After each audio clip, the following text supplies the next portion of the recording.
વક્રતુંડ મહાકાય સૂર્યકોટિ સમપ્રભ નિર્વિઘ્નમ કુરુ મે દેવ સર્વકાર્યેષુ સર્વદા.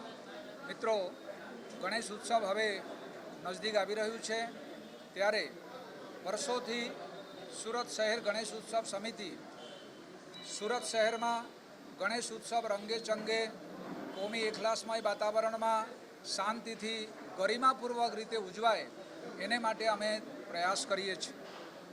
વર્તમાન થોડાક દિવસ પહેલાં અમને જે કોઈ ખબર મળ્યું કે બીજી કોઈ સંસ્થા, બીજી કોઈ મંચની રચના કરવામાં આવ્યું અને એમાં જે કેટલીક માહિતી, જે કેટલીક માંગણી કરવામાં આવી છે, જે બિલકુલ એમાં સહમત થઈ શકાય એવું નથી. ફરીવાર આપણે તાપી નદીમાં મૂર્તિઓનું વિસર્જન કરવાનું અને જે એ છે મૂર્તિઓ છે એ 18 ફૂટ 20 ફૂટની મૂર્તિઓ બનાવવાની અને મંડપો જે છે મંડપો પણ વિશાળ બનાવવાની. તો આ બધા જે માંગણીઓ છે એ જાહેર જનતાના હિત માટે નથી.